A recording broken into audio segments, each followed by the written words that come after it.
Arse Brothers production. Follow us on Twitter at The Arse Brothers. Get all our content on YouTube, Facebook, Spotify, and SoundCloud at Arse Bros. And if you like what you hear, don't forget to smash that subscribe button.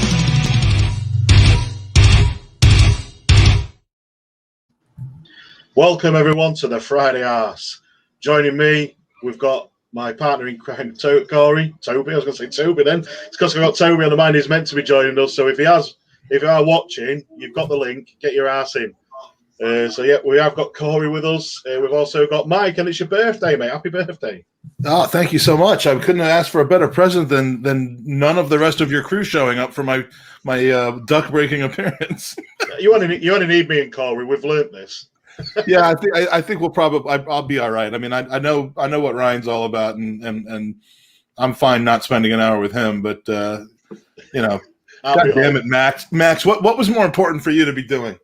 Yeah, well, we'll get on to that. Max has recently become a father, so well done to him. We raise a glass to you, my friend. I know this is water. I don't drink that often, so I raise a glass to you. Neither I'm sure do Cory's got the champagne somewhere. I don't drink very often either, as people know. So, although I will say, if his son was born this morning, I don't know Australia, but was that still the 12th of March?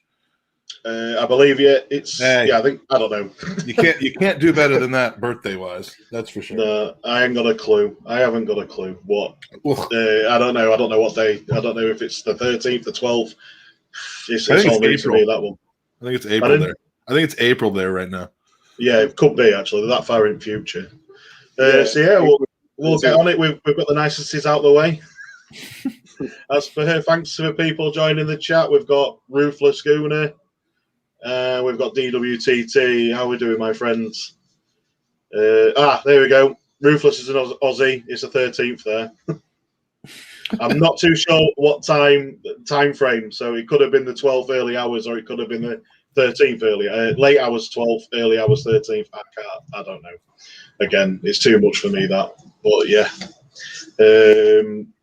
Right, well, I suppose we'll just get on to it. Cory, how are you doing, mate? I know you was on the same old Arsenal earlier. I spotted you. Did ya? Yeah. Did ya? Yeah, I was on there earlier. Super sub. Am I the only one that can't hear him? No, you can hear him. I can't. You can't hear me? That's weird. Yeah? I talk a lot of shit anyway. You don't even listen to what I'm saying. He says he talks a lot of shit, so you don't have to worry too much, Mike. Yeah, but that'll make for a crap podcast if everyone but me can hear him. So. Just let me try to fix that real quick. Talk. Okay. But yeah. So I was on there earlier. So I gave us a shout. Don't worry. Oh, that's good. That's good. And he's joined us again. Have you sorted you? There we go. Out? 1 2 1 2 1 2. Can you hear me now? 3 4 5. I got you, Billy. Sorry, that's a weird thing. Normally, you can't hear. You can hear. You can't hear, but it doesn't individualize. But we're back. We're back. All right. You were back. So there's always technical issues somewhere along the line, isn't there? It wouldn't be Arse Bros without a few technical issues here and there. Welcome and joining us, Mike. Thank you very much for joining us, my friends. Hey, it's a pleasure, man. I love you guys. I love each one of you individually, and I'm finally getting a chance to spend some time with you. So looking forward to it. And after a win is always nice. What made you want to join us? I have very low self-esteem. I have. I don't make the best decisions, so I just thought this would be the natural progression of life. Yeah, he's perfect. We are the degenerates, mate. Just once you come to our Spurs, you never go back. Do you know what I mean? That's the issue. I've heard that's the saying. That's the saying I'm familiar with. And he's finally joined us. Toby, how are we doing, mate? Good, mate. Congratulations to you, mate. You're an uncle. Yeah, I know. Weird, huh? I woke up in a grumpy shit mood, and that kind of made me less grumpy and shit. So it was quite nice. But it's weird being nice to Max because he's such a cunt. So we have to get over this narrative of being horrible to each other and actually be happy and grateful for him. So, and well done to his missus as well. It sounds like she had a good, 4 hours is pretty quick, especially for a first one. 4 hours in labour. Yeah, I didn't mention that. Yeah. Oh yeah, I can do that, no problem. Yeah, 4 hours, mate. That's beautiful. Mate, that's best case scenario. Exactly. That's flying out. All the hormones must have been at the right level, and pachoo. Going to Waterworld. What was the exit speed? Did you get those statistics? Did you get not yet? But I did set up a speed trap next to it. So he did say on Monday when he was on with us, he said he was gonna bring the placenta onto the next podcast. So make sure to hold him to that. Yeah, he'll dry it out and chop it up into capsules and have it. By the way, you couldn't tell more like him. Like I feel like I'm talking to him, except I'm seeing somebody that looks very different. So, any case, it's nice to meet you, Toby. You too, mate. Right. Well, what can we say? I suppose we've got to get onto some footy, really, haven't we? To be fair, last night a win, and for ages I thought we was actually going to draw that. But I would like to say, what I was going to say it was a good win in the end.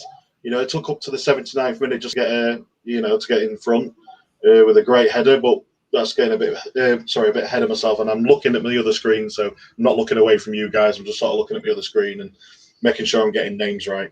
And which screen do I look better on? Because I'd like you to look at that one, please. Well, this one here that I'm looking at now has got you lot on. This one hasn't. So if I turn this way a lot, it's not too bad. But if you ever watched the Arse Bros before in the Friday Arse, you got Cory next to me, and you just can't stop staring at this guy. I know. Smooth Can Cory. you minimize me, actually. I mean, I'll I don't want to ruin the experience for people. That's how they're starting off their weekend. Well, right. Anyway, 3-1. Cory, what do you think of the game, mate? 'Cause I'm lost. Yeah, it was. I think it was an okay performance. In that Olympiacos were not good at all. I thought we controlled the match mostly without actually being great ourselves. It was. I couldn't really sort of pick out a particular play that I thought was outstanding, but we did score 3 outstanding goals and give away a really stupid one. And that pretty much was the tail of the tape for me. That was that summed it up. It's like sort of okay performance, 3 great goals, puts us in a great position for the next match. We'll take it, but we still need to step it up in terms of our general play and creating chances, because we're not going to score 3 goals like that every match in Europa. So we need to get better at sort of creating chances and our general play and moving the ball around and whatnot. But I'm happy with the result. Yeah. Like I say, I think we all were, weren't we? After being really poor for the majority of that match, I thought anyway, we weren't great. We had moments, especially in the first 20 minutes. I thought maybe the game should have been put to bed by then. Myself, because we was absolutely ruthless for the first 20. Just couldn't get it in the back of the net. Then it just went off the boil, and there we go. And it took a Martin Ødegaard. What a strike that was to go on. Toby, what's your thoughts on it, my friend? Yeah, the same. It seems to be a bit of a pattern, doesn't it, where we dominate the start of a game, but we're really profligate. We really don't take those opportunities. And very much like the last game as well, it's becoming a bit of a pattern. And if we're not taking those opportunities, ultimately there's a time where, we can't keep up that momentum or that aggression. And then the other team comes back with it, or the other pattern is we shoot ourselves in the foot with someone or something playing out from the back. So, yeah, I was pretty happy because it was almost unexpected. We're not the type of team to dig deep and come back at the death in the face of adversity. So the fact that we've done that a couple of times now, particularly in Europe rather than in the Premier League, I reflect what Cory said, and it puts us in a much better position going into this game against Spurs, whereas if we went in with anything other than this result, I'd be pretty worried. Yeah, Mike, what's your thoughts, mate? Yeah, that third goal was vitally important for the way we set up, not necessarily on the pitch, but from a confidence standpoint for the game on Sunday. It just allows us to not have one eye forward on it, and I think that's going to be huge for Sunday, because you don't go against that lot without having your full focus on that game. And even though they would say that they had it on that game because it's the derby, that you're still kind of teetering in your European competition. Like Toby says, I mean, it seems that it's one or the other. We either just shit the bed in the first 5 minutes and we're already behind, or we're coming out and dominating and not putting the chances away to the point where we can really kind of put it into a lower gear and waste the rest of the game out, as it were, which helps with health. It helps with the focus, everything, and it's just got to go right up to the end, which is part of the learning curve I think we're getting through with Mikel Arteta. I mean, I don't know where all you guys stand on this, but I went right to the edge of Arteta out like everyone did right before Christmas, right before Boxing Day, and I have come quite a ways back from that. Even though our performance has still been wishy-washy, very inconsistent, I'm seeing a pathway to better outcomes, and yesterday's kind of another example of it. It was the old, kind of rope-a-dope, hold off the opponent, really keep them to doing nothing, and then the second half, pull out ahead in the last 10 or 15 minutes. It kind of felt like the Arsenal of 15 years ago, where they still weren't quite good enough, but if they held on, they would generally, the quality would come out in the end. And Olympiacos is going to turn out to probably be like the 32nd best team in Europe, and they played like it. So, bravo to us for not screwing up the away leg, and I think we can be rather comfortable just really protecting the goal in the return leg and not having to worry about going out and scoring 3 or 4 more, which might actually help us have an easier time scoring 3 or 4 more. I also think it might help us with rotation as well. If we've got 3 away goals and we've got a pretty shitty fixture list coming up, then I'm not saying we can rest all of the important people for the home leg, but we could certainly do a little bit more rotating than we otherwise could have. Think of the guys that can play 90 minutes next Thursday. Chambers, El Neni, although we may see El Neni on Sunday. But, Lacazette, who couldn't really get much, time in that game. I mean, it's not like we'd be putting in Miguel Aziz to see what he can do, or, we can rotate some guys who are good and probably deserve to be playing more than they have been. But put them in next Thursday. So, again, it can truly be the first choice 11 without any limits on minutes on Sunday. Well, yeah, this is the thing, isn't it? Because if we're the home leg against Olympiacos, they've got to score 3 goals to even go past us now. So it is, the ball's in our court on that one. You can take the foot off the gas. We could get away with heavily rotating that game, really. The irony is they're in the exact same situation that we were. Forget what year it was, maybe last year, 2015. The one time I went to actually see the last game of the group stage in the Champions League when we were against Olympiacos, and we had to win by 3 clear goals, and we did it. We pulled it off. Giroud got the hat trick. We won 3-0. That was my first exposure. Yeah. That was my first exposure to Olympiacos and their crazy, crazy fans. But that's the situation they're in now, and is it tempting fate to say I don't see them doing that to us?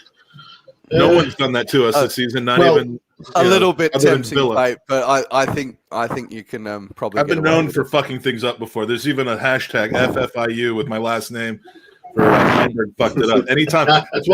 That's why whenever Spurs go behind or something, we're watching the game. Whoever they're playing, Fulham or whoever it is, I don't say a word until the final whistle, because I'm not so. With that being said, we're out of the Europa League. Yeah, let's hope not. And our defensive record it's not bad, but like we said earlier, it's either first 5 minutes or it's an absolute cock up by someone on the pitch. And we really hope it's not 3 cock ups on the pitch. That can happen. Benfica. That can happen. Like, if you look against Benfica, I thought the second leg was going to piss it. Do you know what I mean? I didn't think there was going to be an issue at all after the first leg. And then we're just like, gifting chances, gifting goals. to oppositions these days. You know, where we think that it's like, right, this is cool, this is fine. Do you know what I mean? I can see us getting a victory here. We find ways to fuck it up. Keep Ceballos off the pitch. Yeah, and Ceballos, Xhaka, take a pitch. Do you know what I mean? Cedric. Do you know what I mean? How many guys have absolutely fucking ballsed it and just given away goals that should never have been given? So as much as like we're talking about Olympiacos and that we can rotate and stuff, like we have to make sure that when that we don't make Christmas come early for Olympiacos, so we don't start giving them gifts. We just have to just keep it tight. Just playing out from the back thing. You know, if you can't do it properly, don't do it. And that's it, because it's, you know, you're taking a piss now. The way that we're not Man City in the way that we can sort of play out. I know why he wants to do it. I know that the chances that it can create and whatnot, but the players are showing time and time again that something is missing there, and they seem to panic when under that sort of pressure. We haven't got the right people to do it yet, but they want to. You know, I don't think we've got the right people yet. So I understand that the way he wants to play, but this was going to be one of my questions to you guys, actually, to be fair. And I think it was more of a twofer as a question: is do we carry on playing out from the back, or just let Leno do what he needs to do, or do you think Leno is actually being man-managed too much to have to play out from the back, have to make these sometimes questionable passes? Me personally, I don't feel like Leno's much at fault for what happened with Xhaka and what happened with Ceballos. Xhaka against Burnley and Ceballos, I don't think he was much at fault. He's not totally, he's not totally off the hook with it, in my opinion. So doing a max, making a bit of a statement within a question within a statement. I think you guys get it though. My two for questions. Toby, I'll go to you first, mate. What do you think? If you don't understand, just let me know. I'll do it. No, I follow you. I'm used to interpreting that. That's why I went with you first. So look, for the Leno part of the question / statement, it's a directive. So that's what Arteta is requiring, and if he didn't do it, he'd get his ass chewed off. So I think the playing out from the back is something that they're ordered to do. Part two of that statement is that goals are hard to come by anyway, and we need to open up the pitch and draw the opposition out to create that space so we can get at them at full pace. Players driving like Saka and so forth. So we're creating that space and opening up the pitch by playing out from the back. So it almost is imperative that we stick with it, because I don't think we're going to score enough goals without enough pure goal scorers, particularly in the front 3 or 4, to get enough goals if we're not playing that particular system. Yeah. So now, third point to my own statement / question was that Emery backed down and reneged on his initial. Remember who his goalkeeper was and how awful he was with his legs, though. I mean, that was true. I was going to mention that. I was like, Emery tried this with Petr Cech. Yeah, true. But that was his initial tactic, and when he started backtracking because he didn't believe in the players lost confidence in it, and then that particular approach was dead as well. So even though, like Cory, I don't always like it, I'd rather stick with it and nurture that particular system, because that's what Arteta wants to mould Arsenal on going into the future. And then as we progress, some of the players get better, and then we play the transfer market and we buy players around that system. And I think that's the whole thing about getting a young manager in and having a project for a period of time, rather than going back to a crusty 65-year-old who's set in their ways. So that's my perspective on it. So I think even though it's painful for now, we stick with it because there's a positive outcome potentially. I'm 48. I'm not 65, by the way, but thank you. I'm definitely crusty though. Go on, Mike. I'll let you go. Same question, mate. If you got something difference of opinion with Toby on it. No, I actually agree, and I he took my first point about the whole Petr Cech thing. I mean, you almost had to change away from that with Petr Cech. I mean, he would play the ball to his own post, to his own. I mean, didn't he almost score a goal trying to play it out from the back once on himself? I mean, he could not have been less suited for a playing out of the back thing. And Emery, ultimately had to move away from it. But I think it does show that part of the reason Emery fell out of favor is because he lost the dressing room. You can compare results all you want. Arteta has not lost the dressing room. In fact, I think he's got since the clear-outs that have happened over January and the more that are going to come over the summer, I think he's got a pretty tight hold on the dressing room, actually. And that's because of his consistency of message and his beliefs, and probably because they want to play like Man City did under Pep, and they think that Arteta could probably get them there. But if that's how he feels is best, and he gradually gets to add people who are better at doing that, that would give me good hope that we're going to be looking for an upgrade on Xhaka and Ceballos this summer, first of all. Although I can't imagine Mikel Arteta casting Xhaka away.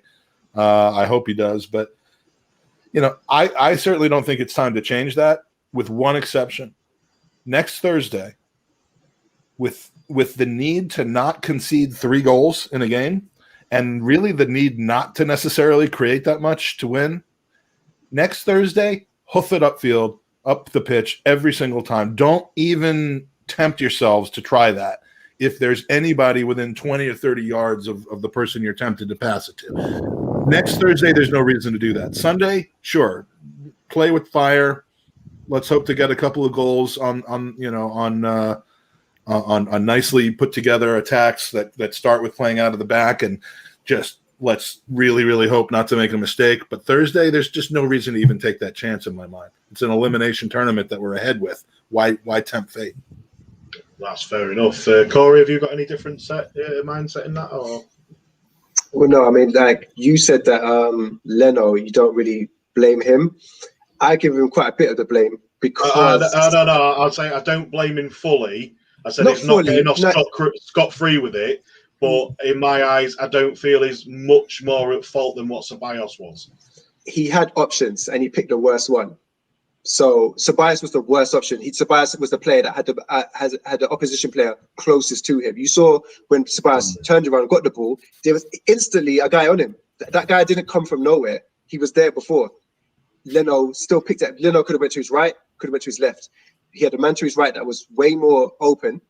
He had a man to his left that was way more open. He chose the hardest option. And you kind of think to yourself, like, that's because of instruction. If you're looking for a certain player, not your left back or your right back, but you're looking for the midfielder, because he's the one that, Arteta wants to carry the ball out from defense and see if he can create something from deep. Yeah, so I understand why he wanted to aim for Ceballos, but Ceballos was not free. So therefore, you then have to go a different option. You're not a computer. You don't just do, what you've been told to do. It's like if the opportunity is not there, you just don't use it. You just use your common sense and choose a different option. In fairness to say, he's not a computer. He is German, so he has to stick by rules, mate. Everyone that I've spoken to that plays goal. I mean, Andy, my co-host, is a former amateur goalie. I know, Cory, you were on with were you on with Craig today, or was Craig not on today? No, I was on with Craig. It's Potsy, wasn't it? Yeah. Oh, it's just Potsy. Okay, because Craig's a former professional goalkeeper, and everyone that I've spoken to that really knows their stuff about who's to blame and whether the keeper or not puts a lot more blame on Leno for what happened yesterday than what happened over the weekend. And even though the pass was further from goal, there's the blame is almost like 80-20 to Leno from yesterday, and maybe 40-60 to Xhaka for the one over the weekend. And I can see how that's the case. I don't personally understand how it all works, but I take their word for it, and that was pretty bad on Leno. So for me, look, you don't have to change your style of play. You know what I mean? Yeah, you want to play it from the back, just do it properly. Do you know what I mean? Be smart about it. Yeah. What we're seeing is pure stupidity from the players when they do stuff like that. Just don't be stupid. Yeah, don't be a dick. Right? Just pick the right option when you play the ball out. That's right. And you know, even though this is a directive and this opens up the pitch, you don't need to do it every single time when there is a safer option. You know, just because you may lose possession once doesn't mean, you know, you can never do that, because, you know, we're conceding too much. The one thing with Xhaka, with Ceballos, I thought his only way out was to play it first time. You know how El Neni does when he plays deep and he just pings it right or left, and that's what opens up the pitch, and all of a sudden you're almost on a counter attack. And, you know, I think with Ceballos and Xhaka, they like a lot of touches in that space. And coming back to our point, that's probably where Leno potentially needs to take another option. Well, yeah, this is what I mean, and I suppose it comes down to obviously technicality and rules and what Arteta wants from him and wants him to do. And like we said there, he wants it going forward to the midfield, you know. But yeah, you've got to take some sort of common sense into that. If midfield option's not there, you go somewhere else. But like I say, with him being German and stuff, and you've got rules in your head, you stick to them rules, you know. Yeah, but I don't think they know. I don't. Yeah, exactly. They're efficient. They're efficient. They stick to the rules. They stick to the rules honestly, with efficiency. You know. Yeah, I've got stories, mate, about being, you know, with Germans and set rules and stuff. Honestly, I can't really say too much. It takes too long, you know. But if they're given a strict instruction, they stick to it. It don't matter, you know. If they say, if you could tell that guy, if you've got to go forward, you can't go left, you can't go right. Okay, I'm not going to do a German accent because I'm not doing that. I think that would completely be wrong. Yeah, let's please not talk about Germans who are just taking orders. I don't want to ruin my weekend based on that. No, we're not going. I have enough relatives who live in Australia as a result of that. So, but yeah. You know, if someone says to him on the pitch, you know, oh, you couldn't pass right, he goes, no, that's not an option. I nearly did the German accent there. I even nearly said 9. But this is what separates like good players and great players. You know, a great player who listens to the manager is like, okay, but they know they've got that flair, they've got those instincts, they've got that, you know, decision making instincts within them. Yep. And leadership on the pitch as well. Yeah, you know, but just a good player, he's sort of like, he's scared to do anything that his manager didn't tell him to do. And that's the problem with playing from the back. They're sort of like, look, this is what we've done in training. This is the drill. And they kind of sort of go through those drills, even when it's not called for, you know. So that's something that he needs to work on. He needs to tell the players, look, I know what we're trying to do, but look, if it's not on, it's not on. Do something. Here's a plan B. Here's a plan C. Here's a plan D. Okay, and go through it like that. Moral of the story is we put in a cheeky bid for that keeper up at Aston Villa, and we see if he'd be tempted by our project. No, let's not start that. He wasn't that good at playing out from the back. He wasn't. He was a good shot stopper. He wasn't. Team Leno, believe me. I'm not having all that. Emmy would have stopped that stuff. I love piling on though. I love tweeting that out every time Leno does something stupid, which has been relatively recently a little more than I'd like, but yeah, Emmy would have stopped that as my favorite hashtag. So you throw it out there so all the idiots bite. Exactly. It's a little fishing. Right. You know, Twitter's for fishing anyway. Yeah. Yeah, Twitter is a cesspit, and it's worth fishing in that sometimes. Definitely. So to wrap up on the Olympiacos game, great game, 3 amazing goals. You know, should we talk about that goal? Which one? That was the which one? All 3 of them. Well, true. They all 3 were amazing. But I haven't got out of my seat like that, particularly with an Arsenal goal for a long time. We don't shoot from distance typically. We try and walk it in the back of the net, and then when we do try and do something cool, we usually fuck it up. But I was out of my seat with that one. I just thought that was brilliant, and for it to go through the keeper's hands before he could even adjust to the trajectory of the ball was brilliant. Yeah, I mean, people said Odegaard should have. I mean, the keeper should have done better on that one. But if we're talking about the Odegaard goal, the way it swerved. Yeah, I mean, it's what we call a knuckleball here in the U.S. You know, and I get, you know, it's a baseball term. I don't know if there's a similar kind of bowling strategy in cricket, where in bowling the spin is the entire thing, and in baseball, sometimes having no spin on it makes it absolutely impossible to predict where it's going to go, and so all you can really do is flail at it. So I don't think that's anything to say against the keeper on that one. I think he's probably lucky he got a hand on it, because you would normally be diving one way or the other. And I think he started only to realize this is not curling as I thought it was. So I agree. I think it was just the pure strike, and the valve on the ball, however it works, was just because it was, like you said, no spin. That's how Cristiano Ronaldo does all of his free kicks. He knuckles it and he gets it to bounce right before you. I mean, it's a strategy. It's not. I don't know.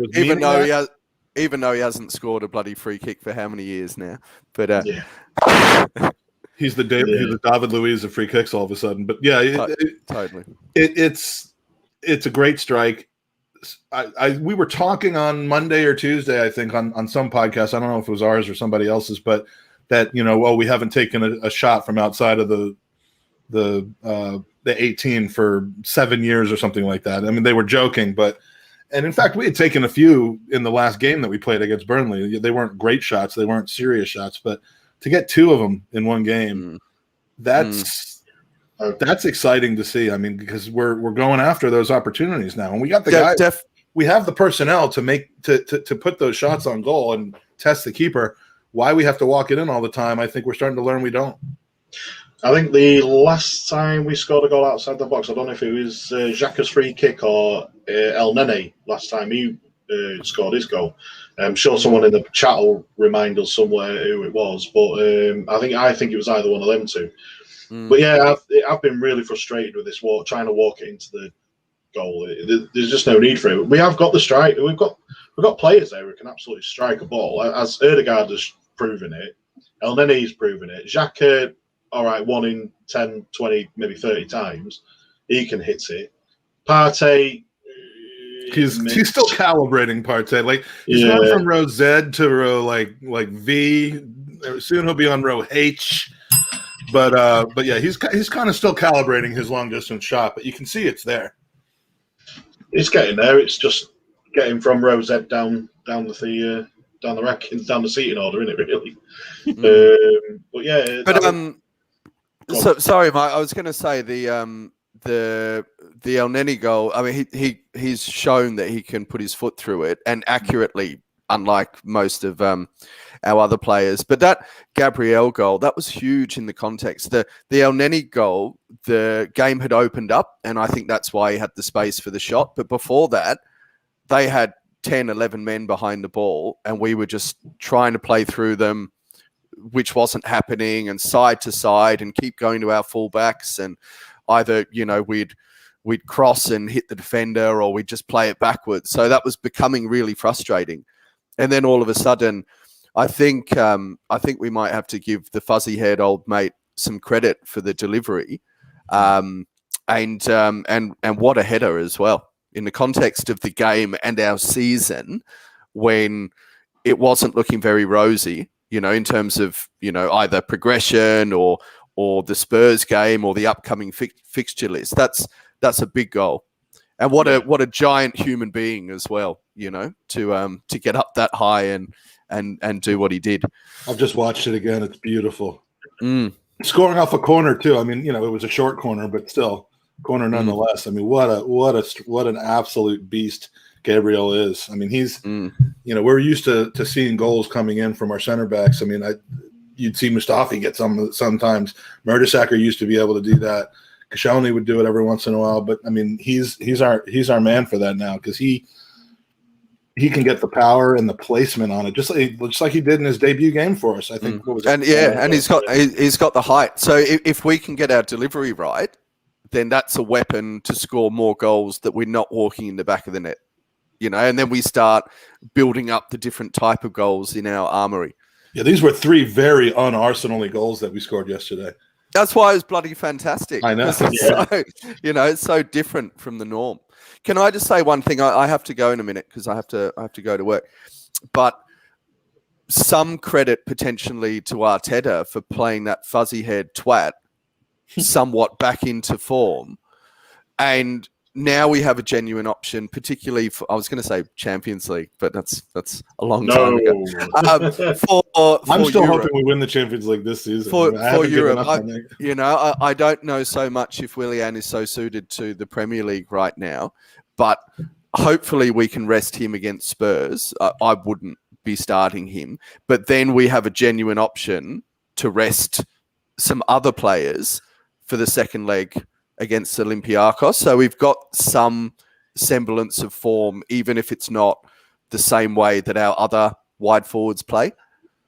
Does anyone have any response to that? I know it's very polarizing because none of us tend to like Willian, but I think Willian has, I say this a lot, but it's because I feel this way. I mean, Willian's issues early in the season were not that he's not good enough. He was one of, if not the player of the season last year for Chelsea. He hasn't dropped off the face of the earth with talent-wise in the space of 3 months. But I do think he came into Arsenal with the wrong attitude and the wrong mentality, which is, I'm gonna join my buddies here, my former teammates and Ozil's, but I'm gonna join these guys and we're gonna run this place and we're gonna just play football. And it isn't gonna be about what Arteta says. It isn't gonna be about fighting for my spot. I'm 32. I got my contract. I got my signing on bonus, and that's that. And I think it's taken 6 months for him to realize that if he wants to play football, he's going to have to rededicate to himself. I mean, he has the quality. He just hasn't had the mentality, and you could see it in body language all around the pitch early in the season. I think now he spent some time on the bench. I would have preferred it been permanent, but he spent some time on the bench watching other players play better in his position than he had been, and I think he's finally bought into it. And I think some of that negative influence is gone. Some of it remains, but the people who are leading the club now, the people who are holding their teammates accountable now, are Tierney and Saka and instead of Ozil and Socrates and the like. So I think Willian may end up not being the end of the world as far as a signing is concerned. Would I rather see Pepe, Lacazette, Martinelli? Would I rather see any of those guys in a starting 11 than Willian? Absolutely, but I'm not shitting my pants anymore when the lineup comes out an hour before the game and I see his name in it. Cory, have you got anything to say on that? That's my update on whether I'm shitting in my pants or not. I give one on every podcast. So. Don't worry about it. You've come onto the right podcast. We've got a team member on the Arse Bros who shits his pants every 10 minutes. Sorry, Ryan. Correct. No, it was actually Max, but it's Max. He has a number of stories. Yes, too many. Oh yeah, Cory, did you? What's your Willian perception? Okay, at the moment, is it changing at all? First, I've got to send. Someone's asked me for a sign, so here's a sign for you. And about Willian, you lot said it all. Let's go into the Tottenham game. Yeah. I agree with you guys. I'll just be repeating what you said. Oh, so, yeah, fair enough. Yeah. And I got 5 minutes, so let's do some Spurs. You've got 5 minutes. I just want to put this comment up quick because while we're going into Spurs, and this is from Hambo Gumball, and it's pretty much sums up Arse Bros. Essentially, the Arsenal need to cunt Tottenham in the bastard hard, and you can't. That's something you don't hear every day in the States. I have to tell you that that expression isn't so popular in Northern Virginia. But I agree with it. I agree with it 100%. Yeah, so like I say, as we're going into Tottenham, it's I'm not too sure on this one at the minute. I'm still a bit, the jury's out on me at the minute with this one. I'm still a bit unsure of what's going on. But as a quick update, team news before we go into much else, we've got no injury concerns as far as of tonight. Okay, so Partey wasn't injured; he was just taken off. It was just taken off. That was the impression I got. Just there was something, but that's as far as tonight. Is Runnerson going to be all right? Is he training? Runnerson is probably expected to start. I mean, please don't fuck with me in that regard. I need to know that the guy is healthy. Yeah, as far as I'm aware, it's still hit and Counts from miss. playing. It's still hit and miss on that one. Him, I think he's dead. So I'm not too sure on that one. I'll have to get back to you. But Tottenham news or team news, as far as we're aware, the only person who's likely to be out is Lo Celso with a back niggle. Harry Kane, apparently he had a ice pack on his knee during their game last night. I think that was more of a Jose Mourinho mind game tactic, if I'm being honest. I've never seen a guy with so many 3-month injuries that last 3 weeks when they have us coming. Like the guy's bounce back ability is ridiculous. I can't fucking stand it. I'm just going to answer this comment. Just answer this one, Mike. I think this one's for you, mate. Feel free to add it to your lexicon. Yeah, that's the punching them in the bastard comment. Yeah, I'm going to use that constantly now. Yeah, by all means. My wife's going to be thrilled. Fair enough. But how are we feeling in coming up to this game? Cory, I'll come to you first, mate. How are you feeling? Go to Ryan first because he's got to go. Ryan? Toby. Toby? He's not going anywhere. He's staying. Thanks, Cory. I appreciate it. Yeah, it's one of those things. I keep procrastinating. I go, another 5 minutes and another 5 minutes. But I have to prepare. He was leaving about half an hour ago. You must work for yourself. I have to prepare. All right, let me talk. I'm nervous about this because that motherfucker Mourinho has gone from them playing like absolute shite where they're not allowed to attack and haven't been particularly good at defence to, seeing the writing on the wall and then all of a sudden just giving free rein to their attacking options, building on what they've got. And I'm quite petrified of, Bale coming back into form, fucking the whatever you want to call him, the idiot who can't talk properly, Harry Kane, Son, and then bringing, Dele Alli in back from the cold as well. So, with our with our defense being better, then that's good. But I can't say I'm not concerned. I can't say I'm not concerned. We're creating chances, but we're not putting them away. And then, they are quite informed from an attacking sense. So I'm not great about watching other teams. I tend to really just focus and analyze Arsenal. So I don't know a lot to comment on them or how they're going to set up or how they're going to play. But we did a good job last time before Partey got injured when we weren't expecting to do very well. And, I just, it's a very hard prediction for me, particularly with no crowds as well. There's nothing to get any player up. It's just going to be a bit attritional for mind. I've got a feeling that it's going to be highly coached and potentially not that entertaining. Yeah, I probably agree with that, to be honest with you. It's definitely going to be highly coached, and it's going to be one of them ones where people have to be set in their certain positions on both teams, to be fair, and not much is going to happen in either way. It's going to be a freakish mistake or a freakish accident or a very, very lucky to probably separate the two, if I'm being honest. Are you? I don't know if you're going or not, Toby, now, are you? Yeah, I better go. I'm just going to say, get your prediction in and say what you need to say, mate. I'm going to tip a 1-1 draw. 1-1 draw is my draw. I'd like to see Pepe play as well. I think we need a bit of X factor. So something solid for us. Maybe even a Callum Chambers and playing that sort of lopsided back three again could be something that we could work on, particularly because Bellerin's not very good with his head, and they've got 4 quite tall players up top. So I'd like to see Pepe, and I wouldn't be unhappy if Chambers got the nod over Hector.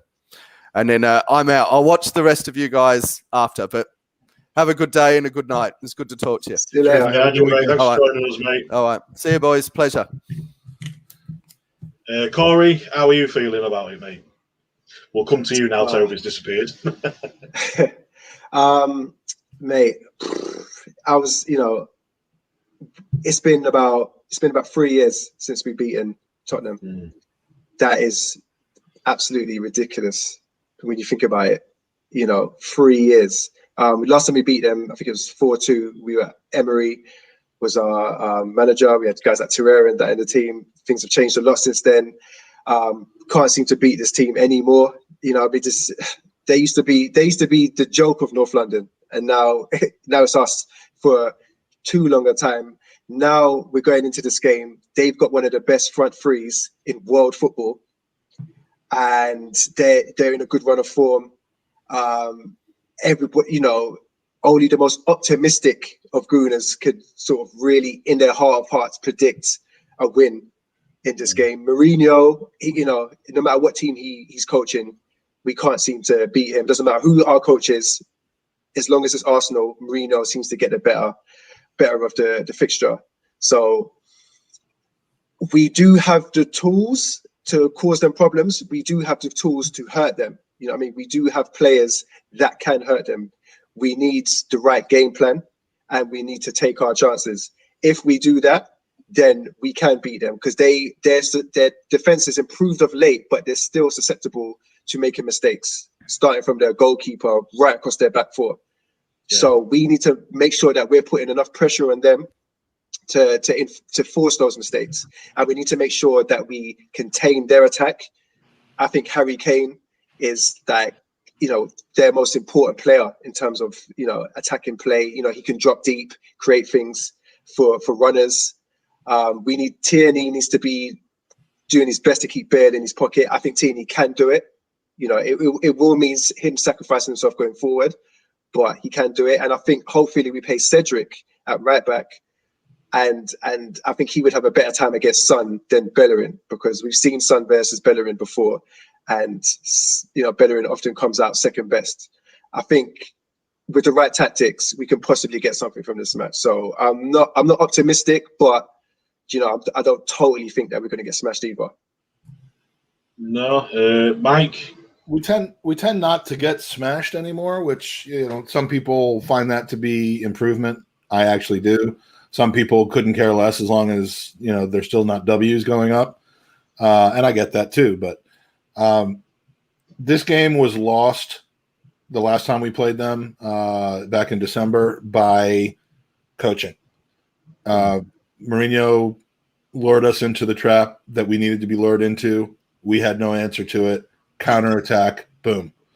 It was a coaching masterclass, and it showed the inexperience that Arteta had at that time, being less than a year in at that point of being Arsenal's manager and head coach. So, what have we learned since December against our most hated opponent? When we know what they're good at, we'll see. I'd like to think that, you know, we're not going to leak goals on a counterattack, because they'll kill us in that regard. I'd like to think that you know, we'll not make any dumb mistakes, because it'll be over before it started if we keep doing that. I'd love to see a scoreless first half. That's what that to me would be progress. Now, if we lose the game 3-0 in the second half, no one's going to look back at the first half. But like, just do like not comparing the situation, but do like George Graham did in May of 1989. Said just scoreless first half, then they'll start to press a little bit. Again, I'm comparing apples to oranges. This is not Anfield '89, but just focus on that. Keep them out of the goal. Have a couple possible opportunities, and see what happens in the second half, because we cannot let them get the upper hand early on, because they won't turn back. This is not one of those games that we go down 2-0 and win 5-2. I just don't see it. No. So do we have a chance at getting something out of this game?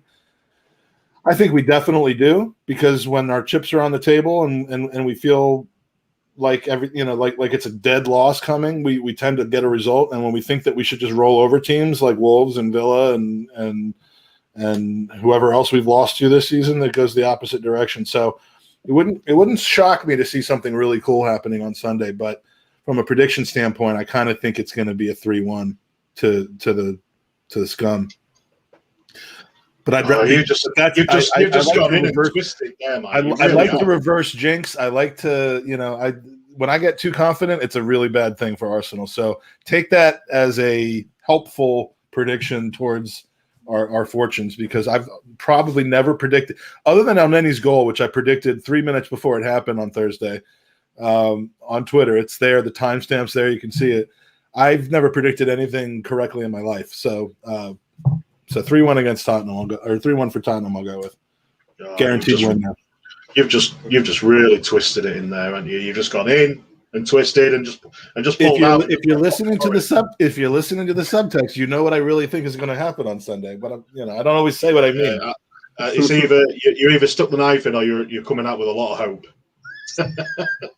No, he's like he said it's reverse psychology and whatnot. So we'll work with that. Yeah, we have got to go with reverse psychology, because I think that's the only hope we have in reality. Look, I tell you what, right? It's a North London derby, right? It's different with no fans, right? I don't think the players will feel it. It won't feel like a North London derby without the fans there. So it's going to be down to the players and how badly they want it, not how badly the fans want it. And that's where I get a little bit sad, because I, in my heart of hearts, genuinely feel like Tottenham want to win this match and have been wanting to win this match more so than Arsenal.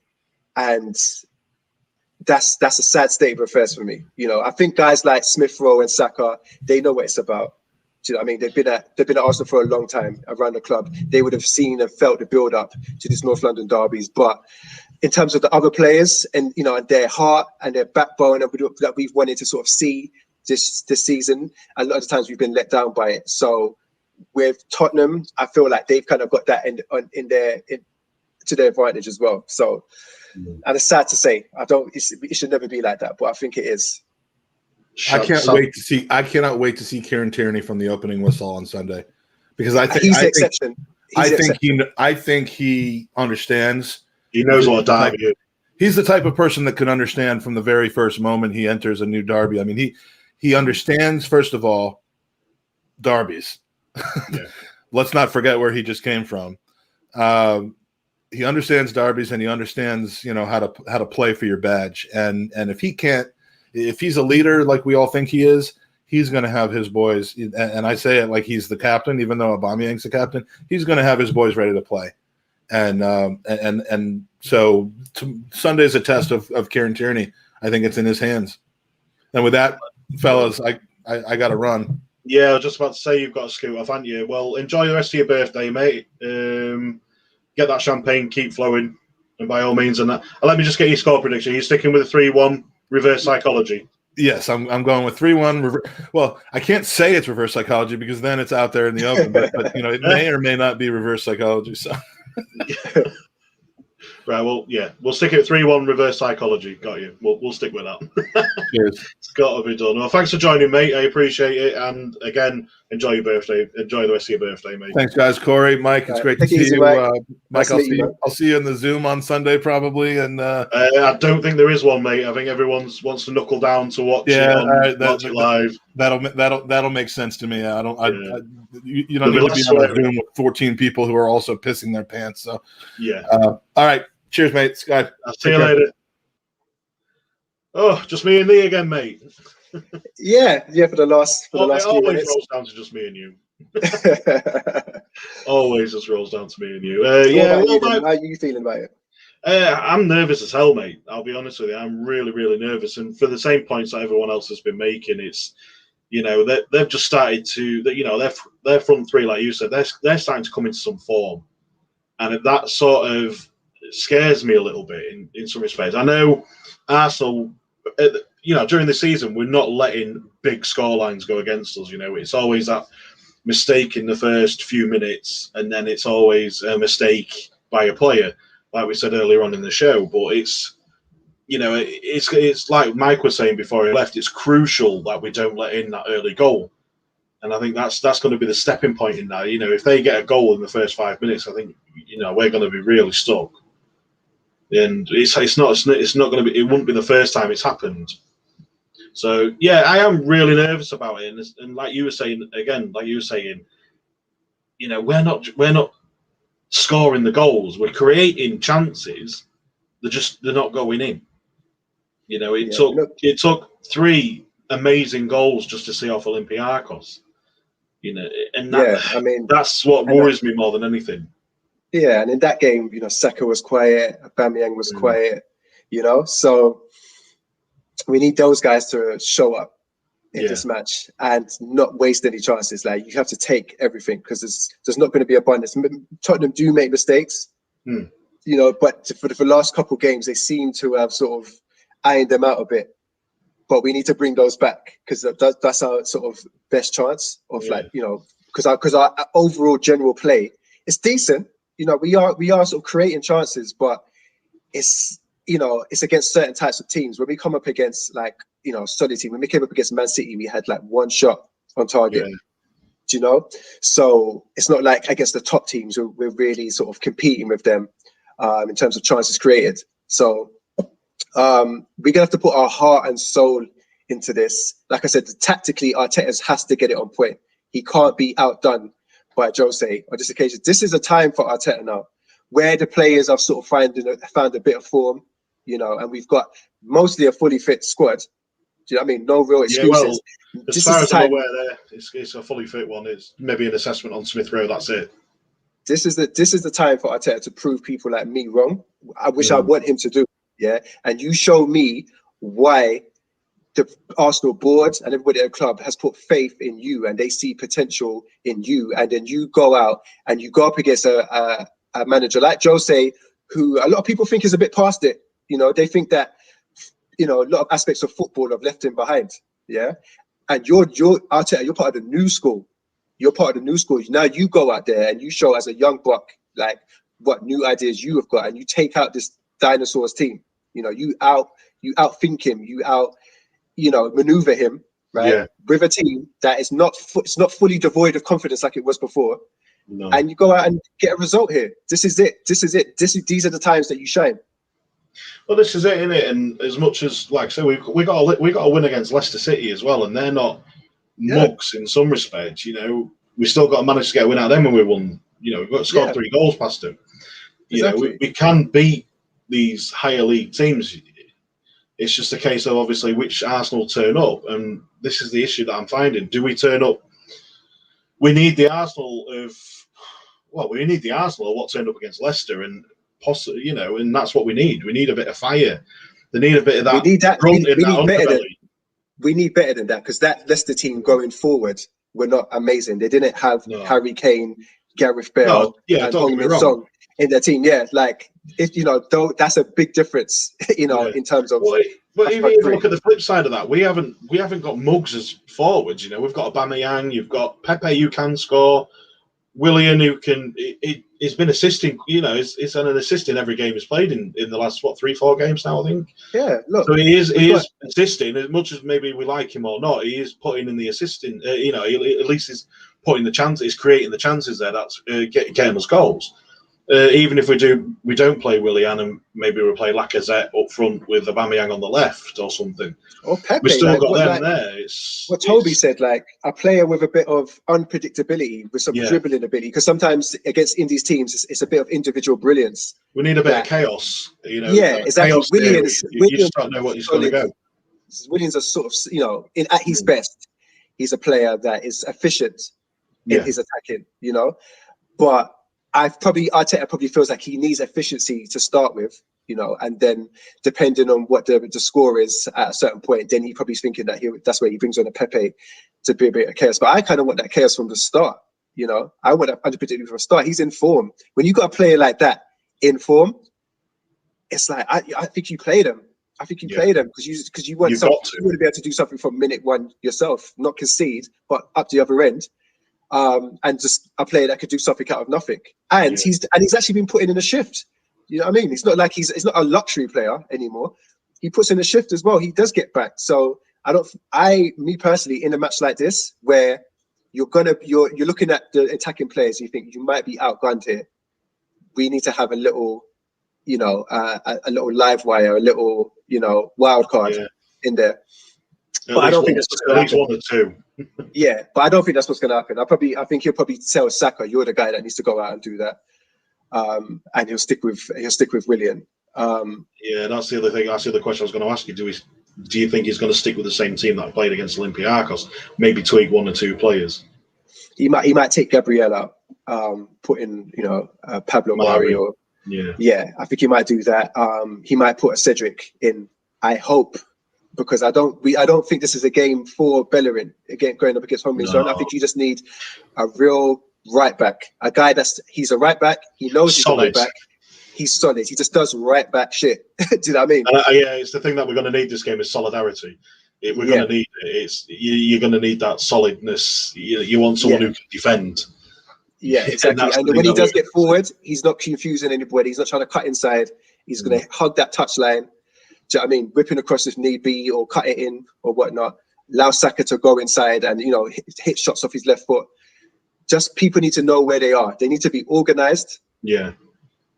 And efficient in attack and defense, But that's why I was like, have all of that efficiency, but put in a Pepe just to add that bit of unpredictability and dribbling ability as well. That's what I would like. It's probably not going to happen, but like I said, we have got weapons that can inflict damage on them. This is the time for Arteta to earn his money.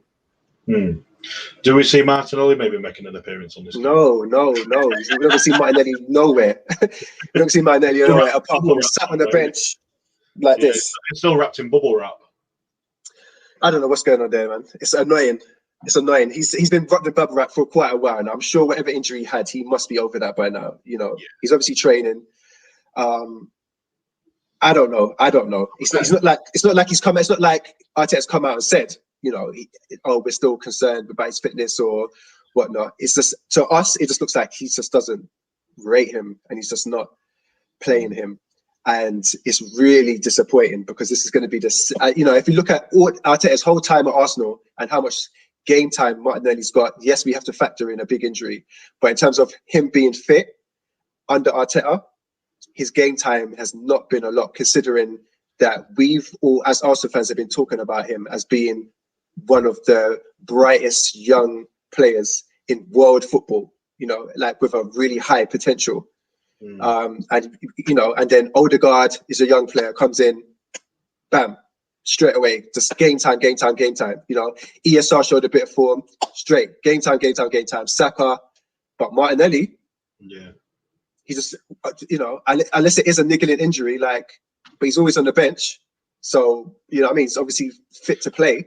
This is another thing. I think it would be perfect. That unpredictability that you're going to get from a player, barring Pepe, Martinelli's going to be a perfect one for. Martinelli's got heart as well. He's got heart. He tries. No matter what, even if he's not having his best game, I can see this boy badly wants to do well. He wants to do well for Arsenal. He wants to hurt the opposition. He has got little things and touches and flicks and a pace and whatnot that defenders don't like, but he's not going to get into any type of form sat on the bench looking at the back. He's got no fear. I like the fact that he's got no fear as well. He don't care who he's up against. He's going for it. Yeah, I think he deserves to be coming on. He deserves, all the games that Willian came on when he wasn't starting. Martinelli could have got those minutes. But he's just not, and I just really hope it doesn't result in him sort of being disillusioned at the club and just saying, what, I'm a young player, I want to play. I'm not getting it, because that would really piss me off. Do you know what I mean? If we lose another young talent, people talk about I know we've all spoke about Martinez and Leno and whatnot, and it was a decision. I didn't disagree with the decision, but it's still kind of crazy that we had Martinez at the club for so long, and Martinez comes out and says I've been this good for a long time. I've been this good, and now the issue with Martinez though is whose word do we take on that? He's had 3 managers before, three managers since he's been there. He's had Arsene Wenger. He's even had Freddie Ljungberg as an interim manager. We've had Emery and we've had Arteta, and he only come in when Leno was knackered through a shoulder injury. So, whose word do we take? Do we take the word of, four managers, 2 managers, 2 coaches and a half manager, or do we take the word of Martinez? It's really difficult. But if you're looking at it let's look at it. Martinez is one of the best goalkeepers in the Premier League. Yeah. Do goalkeepers get that good overnight? Not really. Yeah. I think you do have to train yourself, and you have to have a certain level of a mindset of wanting to be that good. So he was very confident that he would leave Arsenal and he would do well. You know, that's the level of confidence he had in himself. But he was sat there for ages, not getting game time, and then we've then let him go. I do not want the same thing to happen to Martinelli. You know, it's one thing saying, "Yay, great, we got rid of Mustafi and Ozil and whatever," but Martinez leaving, that wasn't a good thing. And he will leave Aston Villa for a lot more money than what Aston Villa paid for him. Yeah, you know, probably so. Yeah, we did get 20 mil for him. So, but then I've just been looking at the goals against, goals against on the league table at the minute. Goals against Aston Villa at the minute is 28, and Arsenal are exactly the same, goals against 28. So yeah, but we're Arsenal, they're Aston Villa. Do you know what I mean? We shouldn't. Good point. Don't get it twisted. We and Aston Villa should not be being spoke about in the same breath. We are where we are, and because we're massively underachieving, yeah.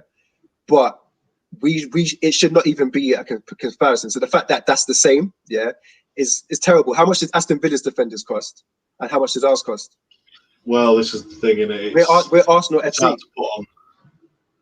It's hard to put on. So yeah, it's without going too far into it. Then yeah, I get your point. Me personally, I think it was good. It was good way to get 20 mil out of him. Yeah. then last few games. What I'm trying to say, Mike, is that he was sat there doing nothing. We had this. He is one of the best goalkeepers in the Premier League. We had one of the best goalkeepers in the Premier League sat on a bench doing nothing, and then he had one good season. We sold it for 20 million. Yeah.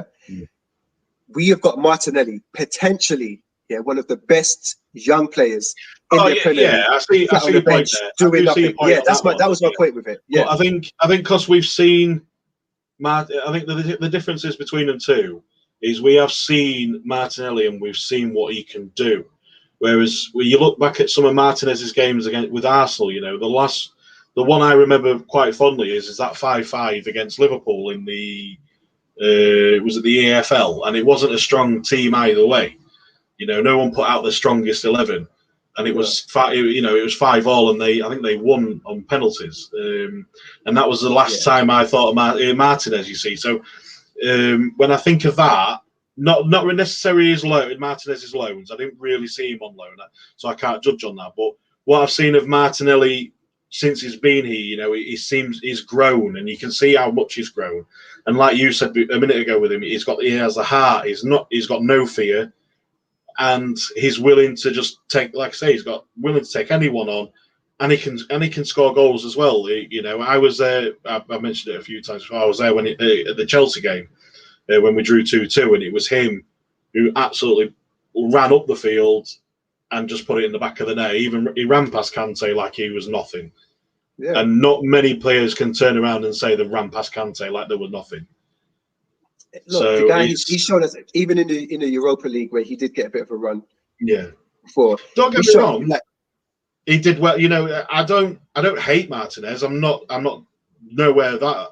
I think what happened for me, with Martinez is he came in when we needed him, and he did an amazing job. Them 10, 15 games that he was with us. He got us an FA Cup. You'll never forget something like that. He is a good keeper. Potentially a great keeper.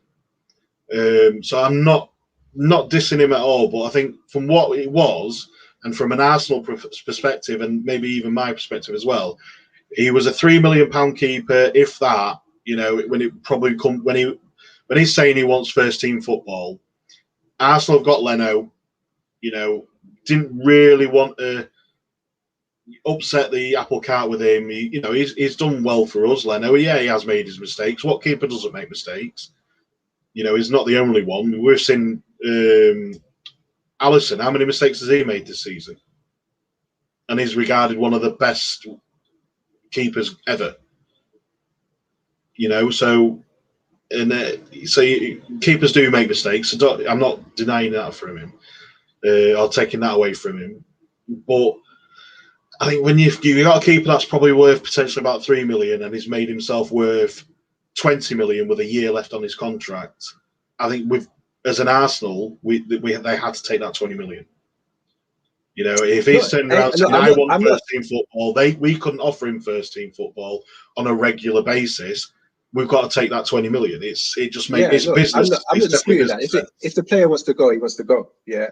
The reason why I use them as an example is just the fact that we had that talent sitting there for a while. Yeah, and we didn't utilize it. I know it's different for keepers and whatnot, but we didn't utilize the talent, and then we've now seen that talent come to fruition at another club. Yeah. And I just don't want the same thing to happen with Martinelli. And we can say the same about Serge Gnabry as well, can't you? So this is what I'm saying. So it's like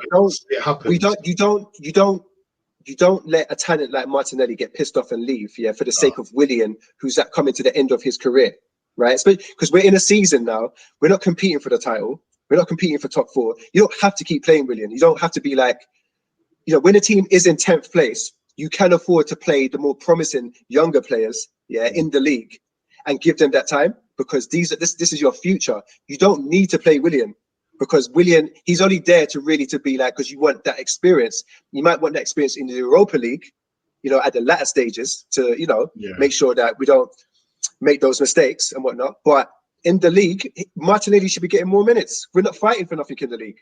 Why is he not playing? Well, only the manager knows, mate. That's the issue, isn't it, on that one? And it is frustrating because I'm a very big fan of Martinelli. So it is really frustrating not to see him. Everyone's a fan of Martinelli. If you've seen the boy play, how could you not be? The boy was like, you're a fan.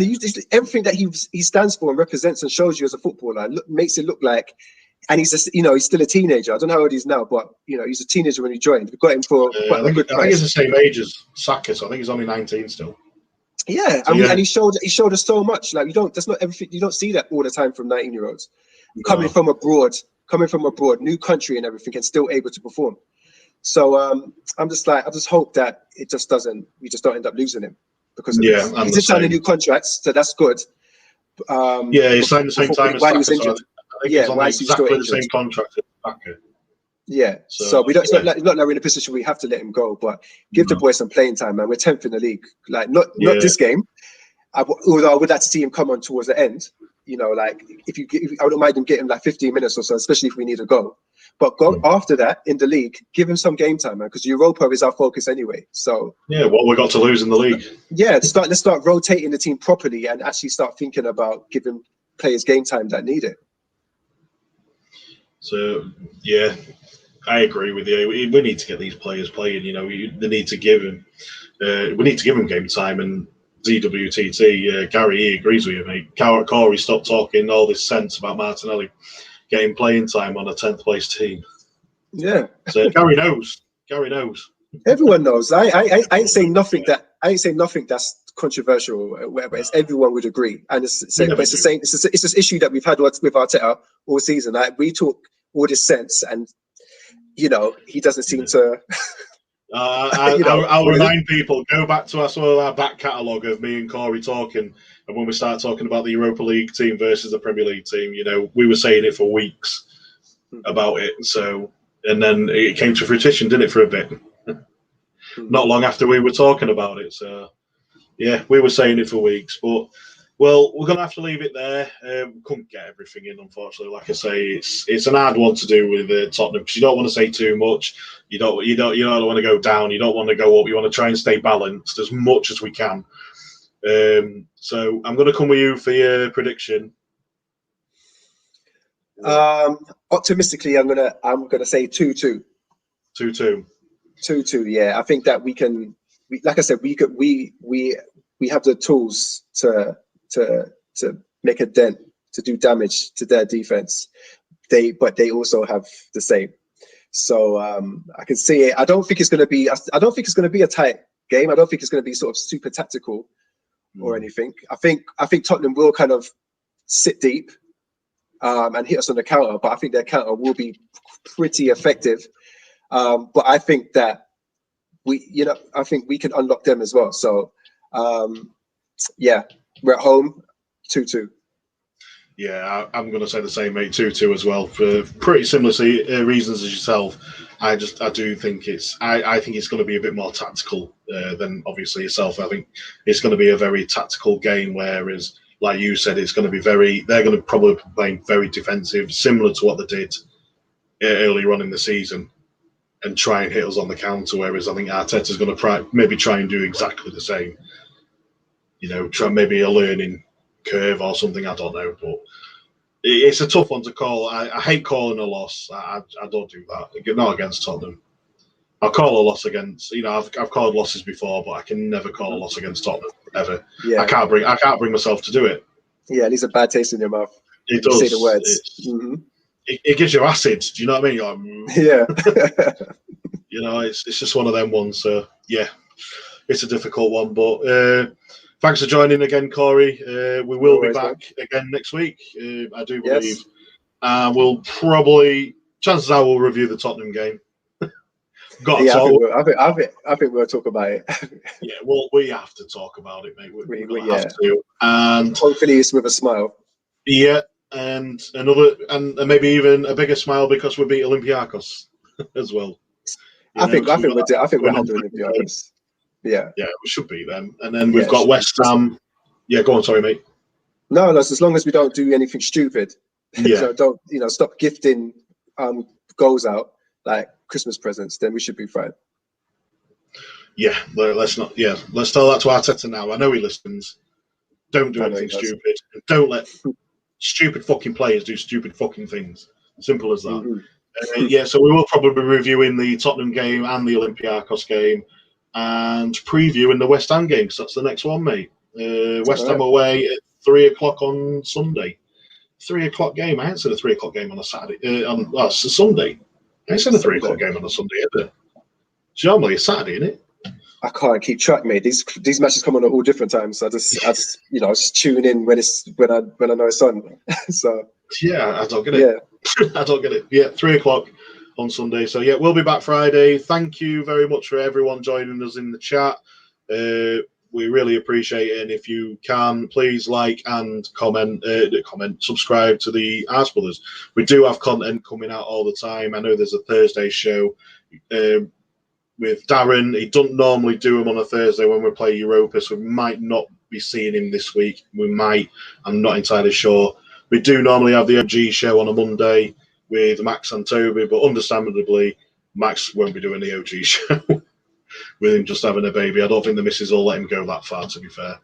So, yeah, we'll see you all next week, same time, as per normal, 9:00 on a Friday. We are the Friday Arse show. We tend to go late because we tend to not be on when the kids are on because there is a lot of cunts and fucks in the show. And that's not just me. Like all the best shows. Like all the best shows. This is it. And I'm sure you're going to be doing your smooth show sooner or later. We've got to get that sorted out. I hope so. The demand is just... The demand's getting there, mate. It's getting there.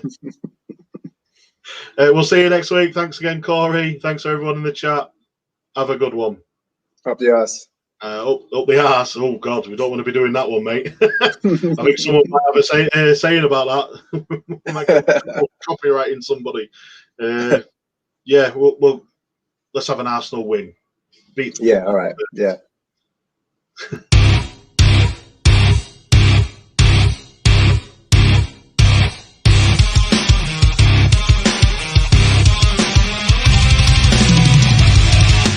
This is an Arse Brothers production.